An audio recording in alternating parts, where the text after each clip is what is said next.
ဒီနေ့တော့ line ပေါ်မှာအရန်ခစ်စားနေတဲ့အင်ဒိုနီးရှားချက်ကြောလေးလုံပြီးတင်ပေးလိုက်ပါတယ်နော်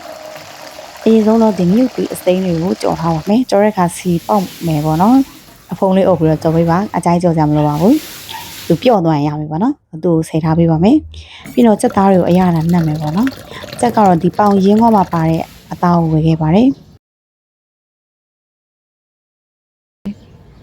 ဒါမှလည်းအရင်စားကြလို့ပေါ့နော်သူ့ကိုအရသာဝင်အောင်လို့ဆိုပြီးတော့မှဒီမွန်ပေးထားမယ်ပေါ့နော်ဝန်နာလူနဲ့ကလေးမွန်ပေးထားလိုက်ပါတော့ပြတ်သွားမျိုးရှိပါအောင်နော်ပြီးတော့စားရတာအတွက်စားရဲနနွင်းမုံရဲအချုံးမုံလေးရဲ့ထည့်ရင်ကိုမှချက်သားကတော့သူ့အချိုးနဲ့သူရနေပြီပေါ့နော်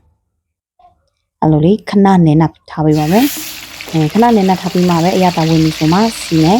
ဒီကျွတ်နေအောင်ပေါ့နော်ဒီဘက်ဒီဘက်အရာကြီးရဲလာလို့ဒီအတွင်းသားရဲ့ချက်တဲ့ဖြစ်ကိုတော်ပေးထားပါမယ်ဒါပြီးတော့မင်းစိတ်ရှိရှိကြော်မယ်ပေါ့နော်သူ့ကြော်နေရင်တစ်ဖက်မှာတော့ငရုတ်သီးကိုပြင်ထားပါမယ်။ရေစုံငရုတ်သီးကိုဒီစုံထဲပဲထည့်ထောင်းလိုက်ပါမယ်။စုံထဲထည့်အရသာအတွက်စားထည့်မယ်။အချုံမုံနဲ့ငယ်ထည့်မယ်။ပြီးတော့အကြည့်ကတော့ခနောပါပဲ။တချို့ကစားလိုက်ထည့်တယ်နော်။အင်ဒိုနီးရှားရဲ့တချို့ဗီဒီယိုတွေမှာတွေ့ရပါတယ်။ဒီမှာတော့ဒီလောက်နဲ့စီရပါပြီ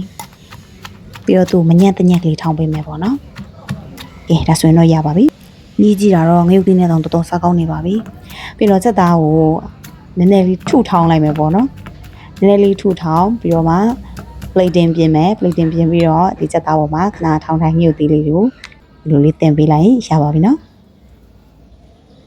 ကဲအားလုံးပဲဒီနေ့တော့ဖတ်ထုတ်အိုးကတ်ကိုကင်နီအိုးလေးနဲ့လှုပ်စားပြတာနဲ့တင်ပေးလိုက်တယ်ပေါ့နော်ဖတ်ထုတ်ရက်ကစားကိုရလှုပ်ထားတာဆိုတော့အစ်ဆက်နူးညံ့နေရောပဲရေစုံချုံမုံနော်စားရဲစီရဲရေရဲထည့်ပြီးတော့မှသူနေထားပေးပါမယ်နေပြီးတော့သူနိုင်ဝက်လောက်နှက်ထားတဲ့အချိန်မှာစားပလာလေးလှုပ်ထားမယ်ကျတုမရဲ့စသားပြုတ်ထားလေးရဲ့စားချုံမုံခယူစီနဲ့ခနောလေးထည့်ထားပါတယ်ပြီးတော့နှက်ထားတဲ့ဒီမုံသားလေးဤပေါ့နော်ဤပြီဆိုတော့သူဒီအရွယ်အနေငယ်တိတိလေးပဲပေါ့နော်တိတိလေးပဲယူပြီးတော့မှသူပြားလိုက်တယ်ပြားတဲ့အခါအောက်ကမုံလေးနဲ့အပေါ်ကစီတုပ်ဖို့တော့မင်းနဲ့ပေါ့နော်နောက်မှချင်းကတ်သွားလိုက်မယ်ဖတ်ထုတ်နူးညံ့နေအောင်လို့ဆိုလို့ရှိရင်ဒီဖတ်ထုတ်ကိုထုတ်ပြီးတာနဲ့သူတစ်ခုနဲ့အုပ်ထားမယ်မအုပ်ထားရင်အပေါ်ရန်မှာသွားပြီးတော့မစားကောင်းပေါ့နော်ထုတ်ပြီးတော့ဒီမှာအိုးထဲမှာစီထည့်ထားရတယ်ဒါဖတ်ထုတ်သားတွေအကုန်အခုထိဘာမှမမအောင်ပေါ့နော်အီးစက်ကလေးပဲပုတ်ထားတာကိုပြီးရင်တော့သူခဏကြော်ပေးမယ်အောက်ဘက်ကကျွတ်လာပြီဆိုရင်တော့ဒီမှာရေလေးထည့်ပြီးတော့မှသူအုပ်ထားပေးပါမယ်ဒီခါမိစင်တော့ချက်ပြီပေါ့နော်ဒါဆိုရင်တော့အပေါ်ရန်ကညဉ့်ညံ့ဤပြီးတော့မှတစ်ဖက်ကတော့ကျွတ်ကလေးနဲ့ပေါ့နော်စားကောင်းတဲ့ဖတ်ထုတ်အိုးကလေးရပါပြီနော်